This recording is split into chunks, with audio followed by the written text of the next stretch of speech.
Welcome to the Pro-2-Pro podcast, where we explore the stories and strategies of successful entrepreneurs. I'm your host, Keith Hanenian, and in each episode, I'll be sitting down with a different guest to learn about their journey, their challenges, and their insights into building a successful business. As a lawyer who works with industry leaders, I've seen firsthand the passion and drive that it takes to turn an idea into a thriving enterprise.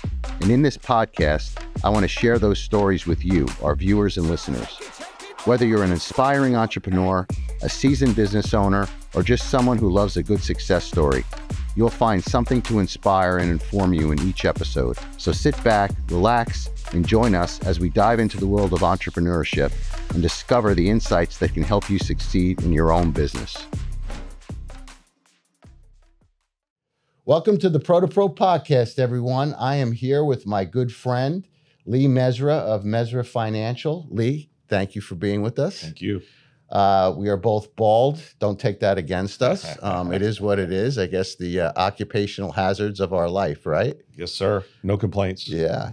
Well, thank you for coming. I really appreciate it. My pleasure, buddy. So I wanted to get into a little bit of, your history, the back history of you. Obviously, you're the front person and owner of Mezrah Financial. And, you've got a great sphere of client base and reputation in Tampa, along with other areas that you may touch. But you're second generation financial advisor, for lack of a better term. And I was always interested in knowing if there was peer pressure growing up that you had to somehow, go into the shoes of your dad, or you had options of doing other things. So could you share with us some of that stuff? Yeah, sure. Going back, there initially wasn't much peer pressure, and it was a family business. And my dad founded the firm back in the 60s. And as I was going through high school, he would allude to it here and there, and then college allude to it here and there. But I purposely did not go into the family business just to make sure I wasn't making any kind of mistake and that I loved the business. But really, it was a short-lived trance outside of my family business, because I realized that why waste my time? It's what I love. I love being around my family, and I jumped right in. Back in 1990 is when I first started with the family business. So growing up, you obviously were exposed to what your dad did, right? I mean, you saw what he was doing in that space. Yeah, and he was very successful at it. He was very well respected throughout the country. And so I actually saw that, and I liked that about my father. But he also had a lot of long hours. So I didn't see him a lot growing up as a kid. Oh, interesting. So that was pros and cons. So my dad was and still is a workaholic at age 88. He still is in the office. God bless believe him. it or not. So wow. But my generation, which I still work an exorbitant amount of hours, but I also want to enjoy myself some more. So I'm trying to do better at that. Where my father is still hardcore, he acts like he's broke. And he's not. But he was just raised that way. And I'm trying to get away from that a little bit, because I just think it's healthier in today's world. The balance. Exactly. Okay. And I'm still bad at balancing. Well, it seems that happens to us, unfortunately, later in life. I think I went through the same type of metamorphosis of trying to balance my life in regard to work and careers. And that's a topic that we talk about in the podcast. But let me go back a little bit to your relationship with your father. And do you have any siblings? One older brother, 2 years older. Okay. Is he in the industry? He's definitely in the industry. He was with us as a group. And then initially he splintered off into a different sector of the industry. So he's in the industry, just in a different area. Okay. More corporate. More on the corporate side? Okay. He's more corporate. I'm more individual. I like the back and forth with individual clients, and it's just a good rapport. You can do things with them, and just a lot more one-on-one. Up more my alley instead of a corporate giant. Where you're dealing with a CEO. My clients are CEOs and owners of businesses, but they're not running a Fortune 1000 company. Gotcha. Which are a lot of his clients. Okay. What do you think as far as where you were raised? Like, were you raised in the Tampa area? Born and raised Tampa boy. Okay. Do you think that helped you as part of your evolution to your successes of your business now? 100%. As you know, being where you've gotten in life it's all about relationships. And I know we hear that a lot, but it's the truth, because with a relationship comes trust. In my industry specifically, when you're managing someone's retirement income or their net worth or their assets or their insurance portfolio, there's got to be trust there, because if there's no trust, you have really nothing. So growing up here, most of my clients I've known since I was, between high school and college. Wow. A lot of them are clients because I had a good relationship with them. And then as their needs, as they grew their companies and their businesses, then they would come to me and I would help them, figure things out basically. So let me back up. You said that you waited before you got in the industry itself. So what did you do leading up to that transition? Not much. I work for a large pharmaceutical, but for maybe 3 or 4 months. And then I worked for a life insurance company for 3 or 4 months trying to find my way. And after that 6-month period of hitting 2 different kinds of industries, I wanted to jump in sooner than later. To the business. Correct. There's no need to wait. Some people, it depends. Some people just mentally on purpose need to spend 5 years away from any kind of family business and they come in later. But I didn't see any benefit from that. Did you have an innate pressure in being successful when you made that commitment to join your dad? I mean, was there this internal pressure that obviously you don't want to let your family down? How did that flow as far as your initial engagement? Yeah, well, that's going way back, but I don't recall much pressure other than my dad was super successful and he worked a lot of hours. So I felt somewhat obligated to do the same, which is kind of why I do what I do today and why I'm trying to actually change that. So there was pressure internally coming from what I was observing and the long hours and the success and his recognition at corporate events for his work, So yes, there was quite a bit of pressure because he's one of the top guys in the business back then. So you essentially observed throughout your formative years, so to speak, in the industry and growing up, how disciplined your dad was and how focused he was, and the result, the consequences of success in him working those long hours, and you end up paralleling that behavior. That's in exactly part right. To your detriment. Correct, because he still today is a driver in the business. How you doing? How many new clients? And I actually tell him, I said, Dad, I said, I love you. I said, but I don't really take on many new clients anymore. I have a great client base right now that are very loyal to me. I said, he doesn't actually understand that. Back in the day, it's not how it worked. You would actually try to bring in as many clients as you could. And so I've now had heart-to-hearts with him, letting him know that I'm not going in that direction. I'm not looking to add an exorbitant amount of new clients. I turn away a substantial amount of people today just because I can't take in all the business. That's really interesting because in my industry, when I was younger as a lawyer, I really followed your dad. I would follow your dad's advice, bring in as much as I can, new business, new business, new business. I want this new business. However, as I've gotten older and recognized not all new business is good business. And within your own particular client base, you have opportunities.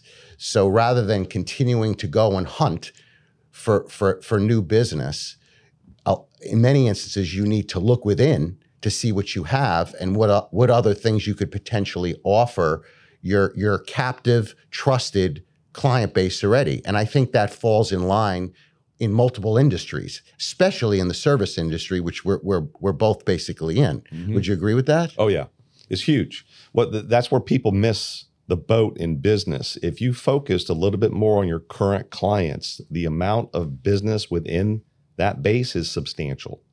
And I'm now roughly 80 to 90% of my new business is from my current clients. And it's a missed opportunity because people are they're going for the next sale or the next client or the next deal, and they need to focus on what's right in front of them. And so that's been a major factor. It's been a blessing that I actually now can spend more time with my current clients.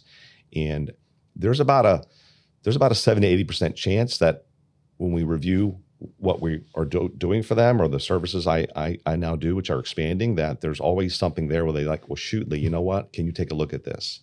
And it's just, it's perfect. But that's exactly where I think people miss the boat in business, is they should not focus too much in front of them. Sometimes it's okay to look back and say, wait a minute, I got all these great clients, let's go continue to cultivate that. It's so true. It took me years to figure that out. I wish I learned that earlier in life. Maybe we both have a little bit more hair. I don't know. I found, especially, just like you said, in kind of peeling the onion, so to speak, with regard to your own client base, there's opportunities where, so long as you make yourself available, there's a need that you can fill unbeknownst to them. And it is about maintaining the trust that you developed to begin with. So I do agree with you 100% on that issue. And I think that that's something that our listeners should take advantage of, instead of going and hunting, trying to get the newest deal. And that's not to say that you're not going to shut something down if there's a potential opportunity, but working within your own particular client base, I think you can maximize, do more within, and I think you become more efficient. And it takes time to get there. Oh, sure. I've been doing this 33 years now. So really after the 20th year, I had a substantial, very loyal, amazing client base who we just had a great rapport with each other. So I just wish I'd started doing that earlier. Because the key in my business, the key to success from my end has been something we don't see too much today. It's called follow-up and responsiveness, in quick return texts, prompt return phone calls, taking someone's phone call. I'm immediate. I don't mess around. You'd be shocked on how much business I get from other advisors where the comment from the client is either I haven't heard from them in years or they don't even return my phone call. That's what I'm dealing with. That's not a large hurdle. Sure. But people don't get it in the service industry. All you have to do is be responsive and actually act like you care, which I do care, so it's easy. But that's the biggest shocking factor, where they don't follow up. I haven't met with them in years. They haven't reviewed my portfolio. I don't know what my fees are. I don't know what my return is. I'm like, well, when's the last time you saw them? Why did they go through all this? So it's been good for my business, but it's also the key to having a successful practice is in any business, really. You got to just be responsive. If a lawyer is not returning their client's phone call, that's a problem. So I'm a big proponent of being super responsive. Well, let me back up a little bit for the people that are listening and watching, because I should probably allow you to give us a little bit of a foundation. I mean, you obviously are a financial advisor. Just tell us a little bit about your core competencies and some of the things you do on behalf of your clients.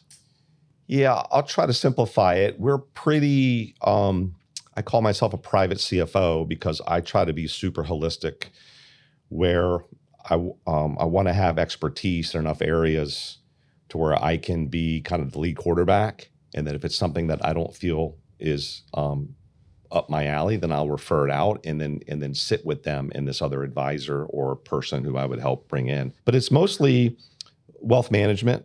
I hate to use that word because it's so common, but let's just say ours is dramatically different. Ours is more tax driven, where we're looking to reduce the tax bill. And then life insurance sector, I've been in that since my father. My father was the life insurance guru in this area and nationwide. And then third is employee benefits, which is the second largest cost to payroll is your health insurance normally. So, and this was for me expanding the firm. Initially, when I came to business, my father was strictly a life insurance advisor broker. And I wanted to be more than just in this one silo. So I decided I want to be more of a larger net to cash because clients have issues in all those areas. I just didn't want to cut them loose to go deal with an investment guy or employee benefits guy, because guess what? They typically didn't have the kind of follow-up I had. So, and they weren't as responsive. Well, Lee, do you mind looking at my investment portfolio? So it turned into something where you ended up going outside your initial comfort zone for the sake of maintaining the relationship with the client, so you wouldn't get egg on your face on a referral out where they'd be coming back to you, or they had been coming back to you saying, I can't get this guy to respond to me. You referred this person to help me or this lady to help me, and they're not, I can't get them to return my phone calls. Right. So the service mind that you have and how you handle them, obviously we know that. That's what makes the wheel go around for all of us with business, right, is the fact that, well, you know what? Let me control what I can control, and therefore you take this holistic view. Right. And so that's how that ball rolled. And so it went from life insurance to adding investments to adding employee benefits, because most of my clients all own companies and they need help in those areas. And most of the other advisors were not at the same level as I was. I felt knowledge, follow-up, and caring. I mean, I work because I love what I do. So it's been a blessing. Oh yeah, I can only imagine. So a little bit about, you shared with me your knowledge on the life insurance side. I think there's a misnomer with regard to life insurance as an investment product itself. So talk a little bit about, on the life insurance side, how you view it as a potential investment product. Yeah, there's a lot of lack of knowledge in the life insurance sector. It's not a super cool topic because people think death. But I've now been around it for 33 years, but there is a version of life insurance where it can make sense for some people, where there's a cash value component. There's a lot of bad press on it. You could go read all you want in Google, and it's still going to not have half a clue compared to what I know. So it is used in corporate America throughout the industry. It's very popular with corporations. So without getting too technical, there is a way to accumulate wealth inside of a life insurance policy that actually makes sense. And we run the numbers, and we prove it, and we disclose every single fee, fully transparent. I've yet to see that in our industry, which frustrates me, because today you have to be transparent. Well, that brings me, I want to talk a little bit more about the life insurance, but your industry in and of itself. I'm going to, the Bernie Madoff circumstance that happened, I'm sure that you had challenges, more so, not necessarily with yourself personally, but with the stigma associated with what he did in relation to the industry itself. Tell me a little bit about how that may have impacted your business, your portfolio, dealing with customers, if at all. Was there any impact at all what went on with him? Not really, to be frank. There was some impact, but nothing dramatic. What he was doing was such an anomaly. Like when clients cut checks for me to invest their monies, they don't cut checks to me. There's not a check cut to Lee Mezrah. There's a check cut to a custodian, which is a large national conglomerate like a Schwab or a Fidelity. And so it really couldn't have happened with us. So if anyone's telling you to cut a check to them personally, then it was a lot of naive people, and some were just swindled. So you can't blame them for that. But I have one funny story, not so funny story, is I had a mutual client who invested with Madoff, going way back. Elderly lady, super nice. I managed a big chunk of her money, but she said she had this piece she would never touch. I'm like, oh, I said, well, you know what? Let me just look at it. I'm not going to move it, but I want to make sure it's working well with the portfolio I have for you, and just give you a second opinion, make sure there's nothing funny going on there. She shut me down immediately. She goes, oh, no. She goes, I don't want to disturb them by asking for a statement or any kind of information because they've made me so much money. Amazing. So they had literally brainwashed her into, don't talk to anyone. We're making you so much money right now that she didn't even want to take the chance of upsetting them. And of course, years later, she found out that was a big scam. So I'll never forget that. That's the only story I have. Otherwise, none of my clients got involved in any of that stuff. Yeah, but that's a personal story. I mean, that's incredible. I think what happens, that adage, hungry pigs get fed, greedy pigs get slaughtered. I think at that level with those people who are investing, at that time. I think, like arrogance blinds, all these terms we can use, they were just drinking the Kool-Aid, so to speak, Big thinking time, that they were this special group of people who were, unable to be touched, so to speak, or affected. And they were scared. They were scared to even ask for a statement because they didn't want to, which seems crazy to me. But he created this illusion of exclusiveness where he'd be able to throw you out if you're going to question something. That's exactly incredible. Right. Yeah, just incredible. Going back to the life insurance discussion, you actually educated me on life insurance in general. And I've seen, like, on social media posts, people talk about variable life policies versus set term life insurance policies, and how people, save money and then can basically borrow on their own money, but they're really not using it. They're not moving it from an investment portfolio and things like that. And then they benefit by paying it back to themselves. Talk a little bit about those products, not as a sell, but just in general, how they could benefit somebody who not only needs to get life insurance, but wants to balance their desire when they're starting their business, protecting their family a little bit, and building a little bit of a nest egg. And the fact that there's not really a barrier to entry in this particular area. You could start. That's true. At any level, but I think people just don't understand. Can you talk a little bit about that? Yeah.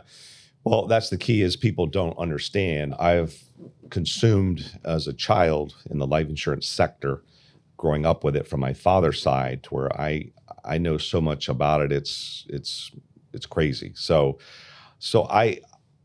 99% of most cases I come across is just lack of knowledge or some bad experience from a guy that didn't know what he was doing. But there truly is a place for good old term insurance where people just want straight death benefit for their family. And then there's a place for the version that has cash value. They all talk about whole life. That's one version. They talk about universal life. And then there's variable life. There's multiple variations, but it has to be designed correctly. Most are not. If it's not designed correctly, then it's not going to work that well. And unfortunately, most are not designed correctly, and they don't work well. And then people get a bad taste in their mouth. So I could go into in depth about that, but I don't want to bore too many people on the podcast much. Well, let me back you up again on that. So for me, my basic understanding. So you've got basically a set term policy, and most people get sold this. They get sold, you see it on TV all the time. You pay $100 a month or $9.99 a month for an insurance policy. That's a set term life insurance policy with a certain cash value at somebody's death, whatever it may be, where you're paying a monthly fee to have that benefit on behalf of your family. Then there's then that you could have values. My understanding is you can have values for that depending upon your health, depending upon your income level, depending upon a lot of variables. But you can set, if you want $1 million policy, you're going to have to pay more. If you want a $2 million policy, well, you're going to have to justify the basis for the $2 million policy. But you can pay a monthly fee. You'll never see that money again. You're just paying to ensure that you have that insurance, just like your car insurance or your homeowner's insurance. Like There's renting. no equity. We call it renting. Yeah, great. No equity associated with that. Zero. But then you have another type of insurance, which is variable. Is it a variable life? One of the more popular is VUL, variable universal life, which is a cash value component version. So tell us how that works. Yeah, so we use this a lot for someone that wants to diversify their portfolio on the wealth accumulation side outside of stocks and bonds, which are great, or ETFs or mutual funds. Cash value inside of a life insurance contract has some tax benefits that a lot of people don't know about or they don't believe. So through an IRC code, Internal Revenue Code section, you're allowed to accumulate cash value in a policy, and you're able to access it via a loan and not pay tax. It's nothing new. It's been around for 100 years. So most people think of life insurance on the death benefit side. This is a type of policy that's more for the living side, for retirement. So it supplements a retirement income. Keep your 401k, keep your stocks and bonds. This is an extra add-on, and it looks like a Roth. It's not a Roth. A Roth is tax-free when you retire. When you pull it out, the VUL / cash value insurance policies are tax-free as well. So that's the big misconception. The argument against it is the fees are heavy, they say. But the fact is they're not, if it's designed correctly. And again, back to my old comment, 99% are not designed correctly because they don't know what they're doing. You either have someone, the industry is so, the barrier to entry is so low, you got everyone in the business and a lot don't know what they're doing. Well, in part too, I think from being on the business side, and correct me if I'm wrong on the understanding, it's a commission-based system and it's autopilot. In other words, once that policy is written, my understanding is that as long as that policy stays in force, whoever issued that, wrote that policy on behalf of a particular company is going to get a commission every year on that. Yeah. So in part, that also probably creates that apathy associated with that particular sales agent, whoever is selling that policy, that, hey, I'm on autopilot. I don't need to touch this person. I sold them that policy. It's like one bite at the apple. See you later. And, unless they find that they have an intent to cancel or something like that, then it's damage control at that point, which obviously you've been able to benefit from being so service oriented on your end. Yeah. With regard to that. But I guess in part, that's part of the challenge in your industry, right? Where they're writing these policies for people and then just walking away.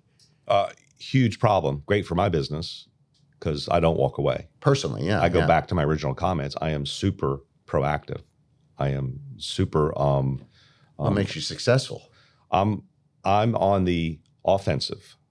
And one other quick point before I forget it is I disclose compensation.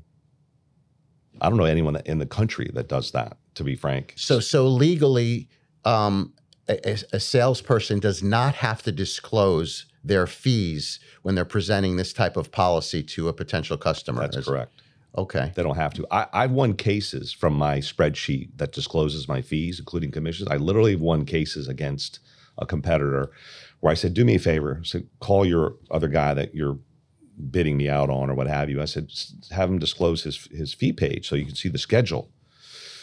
The guy actually said that they don't allow him to disclose the fee page to this client of mine.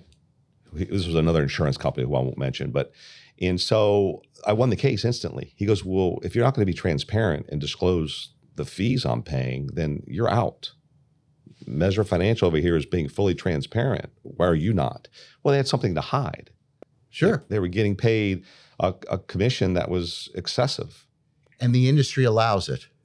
The industry allows it pretty much to a degree. I mean, if it's really abusive, then anyone would probably see that the numbers didn't look right, but a lot of people don't. And then that's where I come in and I clean it up 5 years later after some other advisors made a mess. I'll come in and I'll fix it. So, in part, that may be one of the bases for, why people have a tendency not to move their particular business because the industry kind of the industry allows them to do it that way. And so, I mean, to me, it doesn't make any sense as to that being the case. But if it's allowable and people don't know that, it can be disclosed. I mean, I'm sure people are going and saying, oh, well, we're not allowed to disclose that information. And then people just go by it. And if the industry allows it. Well, they allow it. But at the end of the day, everyone has to look out for themselves. And in any business today, forget about my industry, you have to be transparent and you have to be willing to disclose cost or fees associated with the deal. I mean, I'm a fanatic, I run numbers every day and a lot of people, I'm their private CFO. So when someone's trying to do a deal with a client of mine, I ask for the numbers. And if I even get a slight blip of hesitation, then they're out. So that now you're opening up the door for me to ask you a couple other questions, especially for our listeners and our people who are watching the podcast. So you not only handle portfolios on behalf of your customer base, you also advise if a potential entrepreneur or business owner wants to invest in a viable business, any deal, any company, and you personally do the same thing on your own.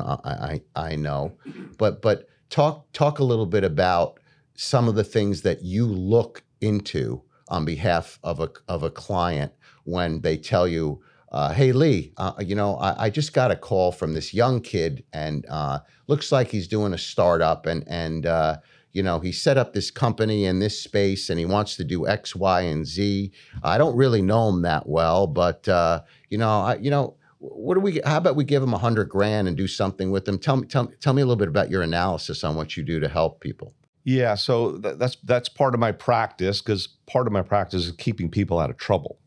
And if a client loses $1 million on a deal, then that's not going to help the situation for the client, and it may impact what I'm doing for them, because they just lost a ton of money over here. They may have to pull monies out of their 401k or something. But call it bad, I don't know why, or maybe it's how I was raised. But I, frankly, to be blunt, I don't really trust anyone.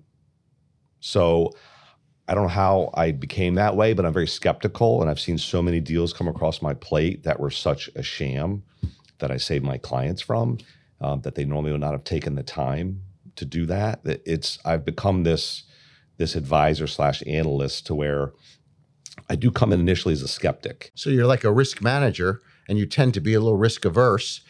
Lawyers tend to be risk averse too on behalf of their clients. I've been told many times I could kill a deal by reviewing documents and making certain, changing certain contracts and things like that. But it seems like that you're the guard dog on behalf of your client, essentially. Yeah, because no one's doing it. They do deals and they just forget to call their CPA, or they don't have a relationship with their financial advisor.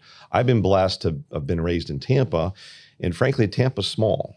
And I have some great contacts in the business community, the venture capital side, the legal side, where I can make some phone calls and find out the history of this person some of the time, not all the time. Or you do your due diligence. I had a deal with a client. They wanted to buy a flower company, flowers, out of Puerto Rico. And it just seemed sketchy. And I got the guys on Puerto Rico on the phone, and I started peppering with questions. I started looking at the numbers they were giving me, and they didn't know left from right, and they didn't have really good answers. And I'm like, after the phone call, I said, I wouldn't touch this with a 10-foot pole. These guys don't even have their stuff together. So it's pretty easy to weed that out, but some people are good salesmen, and then they buy stuff. So I encourage clients to, good or bad, I don't charge a specific fee for that, because it's part of my wealth management, life insurance, employee benefits division. So I kind of add that as a way to add value. You have to differentiate yourself in any business, especially in mine, where there's 100 different financial advisors. Everyone's a financial advisor. There's lawyers everywhere. If you don't differentiate yourself in business to make yourself different, then you're just another number. 100%. You have to. I think that you need to find your space, so to speak, and where your comfort is. And your comfort obviously is working within your client base personally, and kind of being a guard dog. I feel the same way with my clients. I am extremely protective over my clients, and not necessarily territorial, but I basically put myself in their shoes.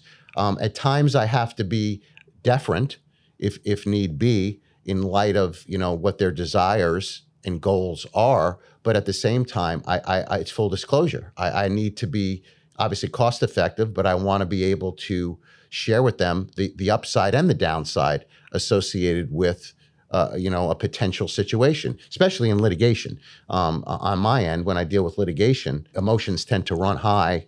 It gets very confrontational, and you're getting blinded a little bit by that emotional element, versus at the end of the day, it's a business decision that potentially needs to get made, unless, of course, you're dealing with, a physical injury or something to that effect. But that's really interesting how you're able to do that. So I skipped around a bit, but you said you love numbers. What's your background educationally that got you so deep into numbers, school-wise? Yeah, I mean, in school, technically, I was a marketing major. Okay. But when I was young in the business, I was looking at spreadsheets and running numbers. I was basically an analyst.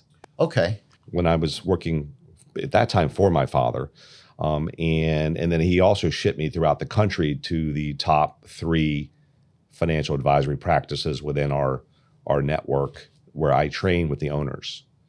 Interesting. So I got to learn spreadsheets and numbers at a very young age. Did I learn that in college? Not so much. I learned it kind of in the streets. Yeah. Based on my dad's contacts, he would ship me to an office where I would do nothing but look at numbers all day. So that got me addicted to just loving to talk numbers and looking at numbers and keeping an eye on.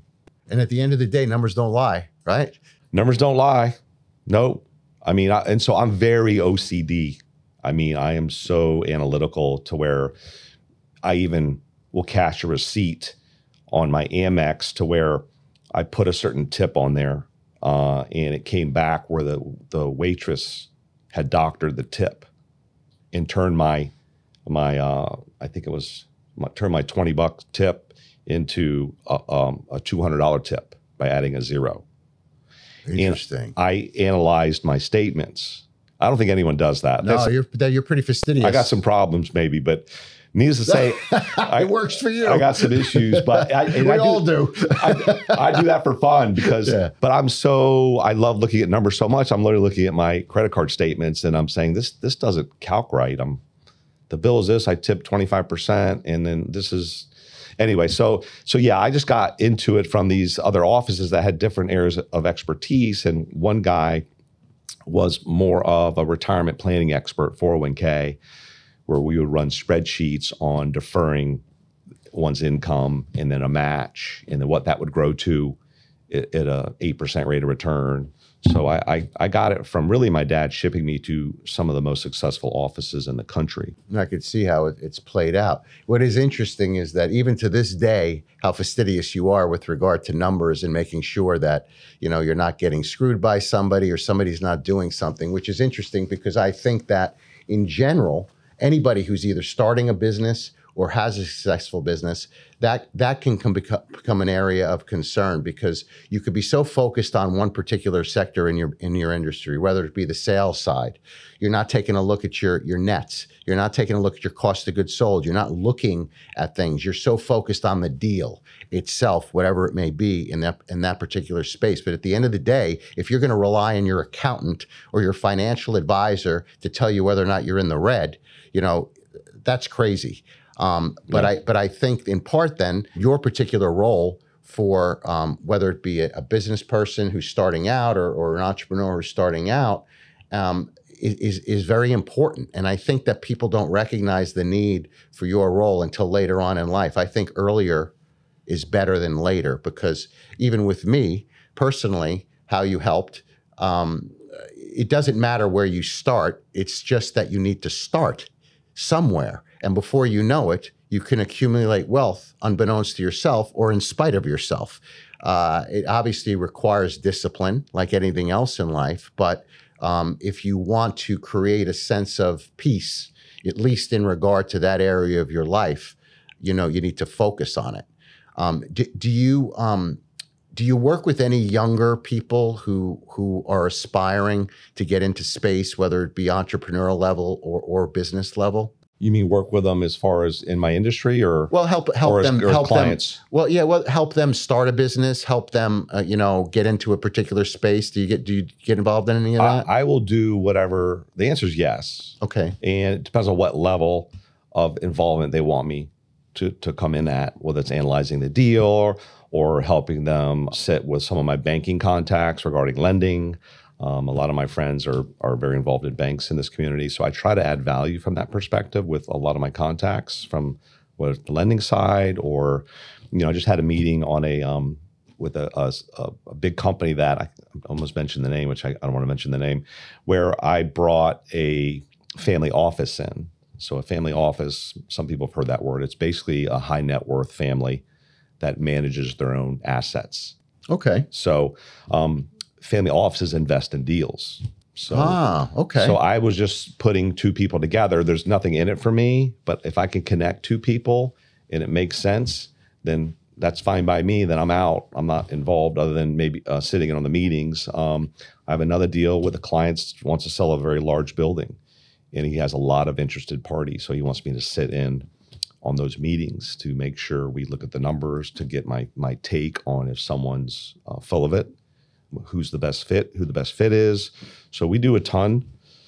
of stuff like that. And I think, again, it adds value. But back to your related point is one of the key factors is just discipline, and back to saving. But people don't save. They tend to spend more than they make a lot. So we use the word you've heard of before is, I'm drawing a blank on the name, but live beneath your means. That is for real. So you have to live beneath your means. I've always lived well beneath my means. A lot of people don't. And so I try to coach people on cutting expenses. I mean, a client was spending back in the day $2,000 a month for a Mercedes. This is probably 20 years ago, was a lot of money. Today, that's like nothing for some cars. Gotten expensive. I made him get rid of his car. I'm like, this is crazy. You shouldn't be spending this kind of money. Your net worth is this.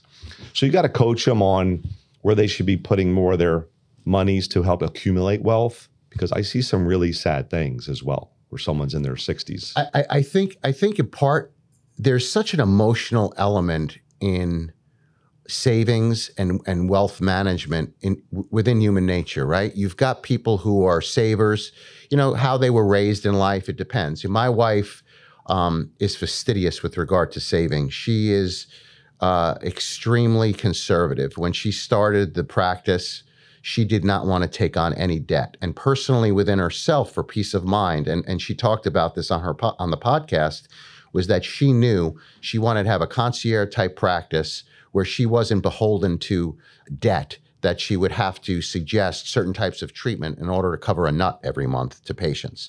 So just provide the proper medical care or treatment to a patient, whereas we see, at least in her industry in general, and I'm sure it's in other industries as well, where people take on investments just for the sake of fueling their dream, whatever dream they may be in, and they've got a nut every month that they have to hit. So their ethics at times can be compromised, and then they may have a lifestyle issue that they have to deal with as well, as part of it. There's so many layers of the human element associated with savings and money. And I understand and respect your approach. However, the majority of society, unfortunately, we know that wealth is held with a very small percentage in our society, don't subscribe to your point of view or your suggestions. So what do you say to help someone get to the other side, so to speak? What type of advice would you give someone to help them get through or make that breakthrough to positively not necessarily accumulate wealth, but develop some sort of peace of mind that money isn't going to be something that they're constantly chasing in order to pay the debt down? What type of suggestions would you have? Right. Well, a couple. I try to coach them on their overhead and where something doesn't, it's all about your overhead. In any business, if you're spending more, if the burn rate, as we call it, is so excessive, that's putting you in a very vulnerable position. It's not smart, it's not healthy, and it's very stressful. So I try to coach even the individual family on how to minimize some expenses or give them some ideas, or maybe refi at a lower interest rate, or switch a car to this, or they may have had credit card debt at 14%. They really weren't paying attention. Well, there's strategies you can use to help move that out of a double-digit fee, because that's where you get in trouble, sure, especially with credit cards. The savings mode, so I'm a professional savings expert because it's what I do for a living, and I try to coach them that the higher you can get your net worth, the sooner you will have the choice to stop working. So if you can get your net worth up to a big number, then that could generate income and you don't have to work another day of your life. So that's the key I try to ingrain in their brain. And then for the spendthrifts, I say, listen, most people spend first and try to save. You should save first and then spend. So the problem is people, they spend first, and when they go to save, there's nothing left. But one of the mental exercises I have them do, I say, just sock away $500 for now. Just put it away, and then you'll probably feel pretty good about spending all this money on all these activities you're doing that are kind of wasteful, but some are good. And at least you know you're socking away some money, and then you'll have the difference you can go play with, but at least you have something going away here. Participate in your 401k and take the match. Go put $500 a month into an investment program or a VUL. So I try to force them to save. And it usually works, because once they're socking the money away, they forget about it. So that's the key, really. On the front end, do it on the front end. You don't even notice it if you get used to it on the front end. And then the net that you're dealing with, that you're living your life and doing whatever you need to do. So out of sight, out of mind. Yeah. So you're essentially training them to live within a lower amount of income for their own benefit later on. You're kind of protecting themselves from themselves, essentially. Basically, it's what I'm doing, and I sit with them. We try to meet with clients every quarter or at least twice a year, depending on the client, and we do a review of everything. And then I'll say, "Listen, do you want to ramp this up? Can you save some more?" If they say no, then I say, "Well, then what's going on over here?" And then you can eventually slowly get them to start socking away some money, because if you don't, you're going to be in your 60s with no net worth, and you'll be working until you're 90.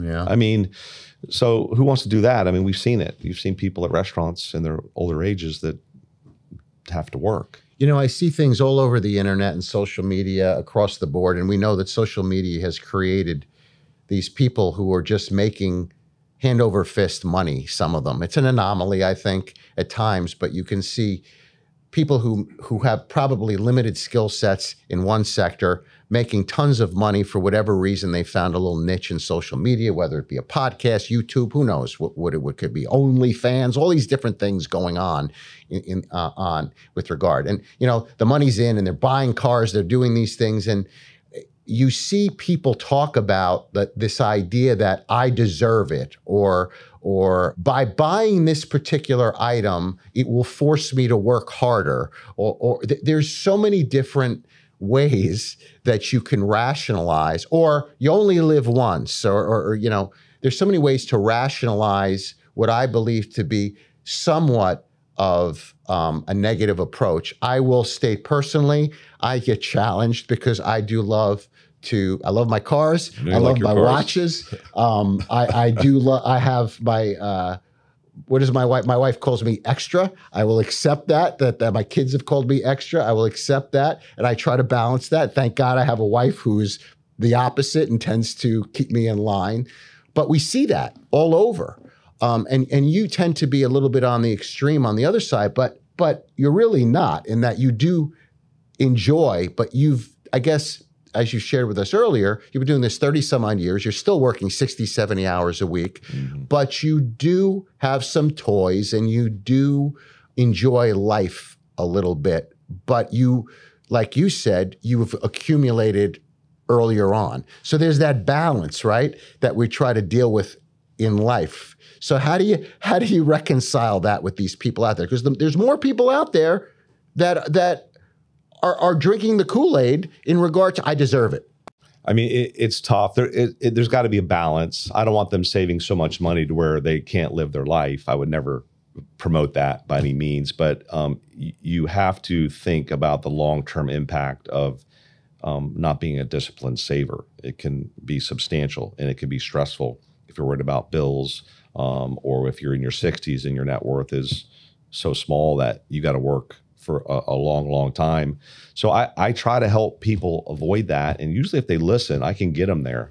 And you can't get segued with this deal or that deal. You got to get the bases. A lot of people don't get the bases. They start throwing stuff in these aggressive deals that I think don't make sense for them unless they've already built up the net worth.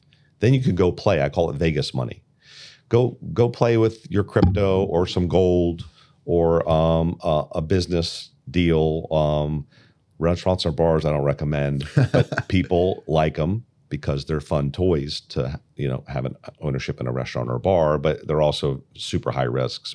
So that's fine, but get the base down there and get your, you be in a more powerful position. Like in my practice, thank God I took my own advice. I've been able to grow my net worth to where I work because I love what I do. I'm not working because I have to make a mortgage payment or pay a car bill or or whatever kind of toy I want. It's just, that's a bad position to be in.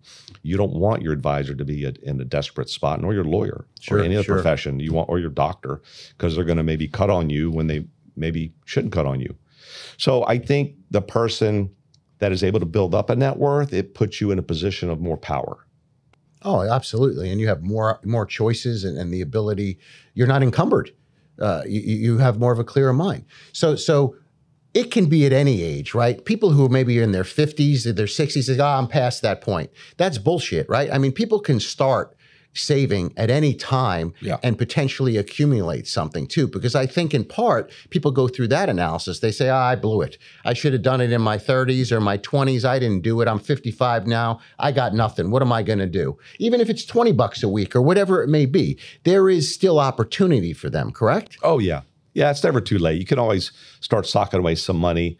They may have to extend their retirement out longer than most because you're not going to live on Social Security. You can try, but good luck. If it's even there for us when the time comes, right? I mean, it's just not enough. It's nice to have it, but you have to have another asset that's generating income, which is what I do. Because once my clients retire, then I'm actually, instead of taking money in, I'm actually spending money out to them from all their investments, that the dividends and income, and they love it. I mean, because they don't have to work.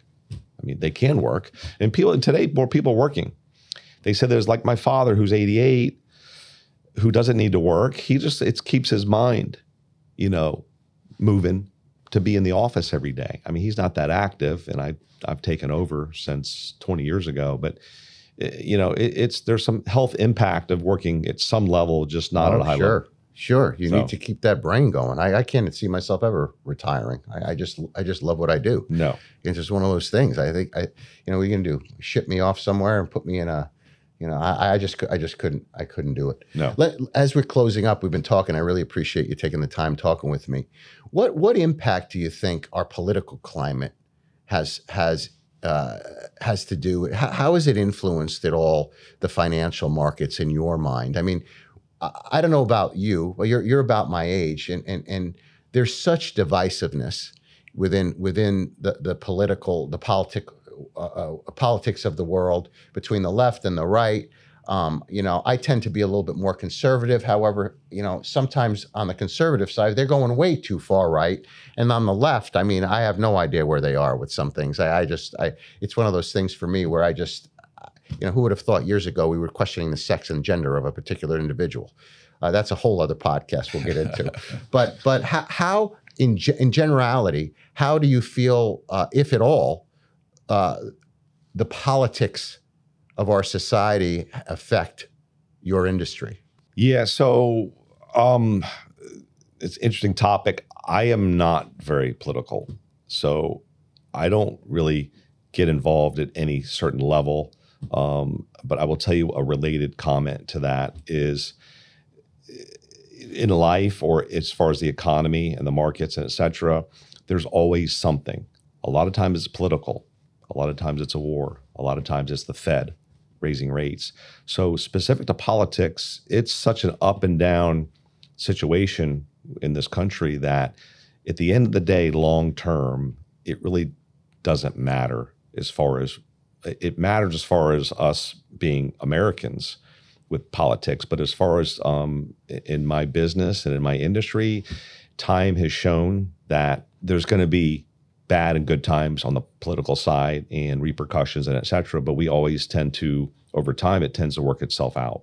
Is that similar to like a dollar cost averaging analysis, in that so long as you're continuous with maintaining the discipline over time, it really doesn't matter, Republican, Democrat, what's going on, as long as you maintain the course, so to speak, you shouldn't be affected in your particular industry? Related, because you're not, there's always going to be something. And they say invest probably before an election because all the politicians are trying to boost up the economy to get more votes and make them look better. But I just think that's playing games, and you're never going to figure out. And you can go listen to Warren Buffett a lot, and he's going to tell you those that try to guess are going to be wrong 100% of the time. You just can't. And so I try to take politics and really a lot of other factors out of it, like the Fed's raising the rates a lot right now. Yeah. And they claim they're going to start dropping next year. So right now, is that going to impact the way I'm investing? Not for the most part, because it's cyclical. And so if you pull out of something trying to time it, then you might miss the upside. So we try to discipline long-term and not worry about anything political. So I couldn't tell you much about Republicans versus Democrats, to be honest. It's just not my thing. Well, you bring up an interesting point. People have a tendency, they may look at their investment portfolio and say, I'm down or I'm losing or this or that. But at the end of the day, and unless they pull that trigger and sell, they're not really down. It's all on paper that you see these things. Half the time I won't even look. Or if I do look, I'll take a look and I'll say, okay, whatever. It'll change. It's all mental. Yeah. That's actually half of my job is mentally and emotionally advising clients on not to do stupid things because they either panic or they get anxiety or something's going on. And I have to coach them to say, listen, this is just another cycle. Look what happened before 08. Look at the run up here. So, I mean, because the people that don't have someone like me, let's say they manage their own money, you have no one to bounce things off of, or you're talking to people with no expertise who are their friends at a cocktail party. You're not going to get the same feedback from a guy that's been doing it for 33 years. So a lot of my business is mental because mentally you'll make the wrong decision and do something that you should have done. Yeah. Anyway. Wow. Well, I want to thank you for taking the time and talking with us. I mean, what an education. We'll put up your website information as well when we put the podcast on. And I want to thank everybody for listening and joining us. And remember, keep it pro to pro. Thank you.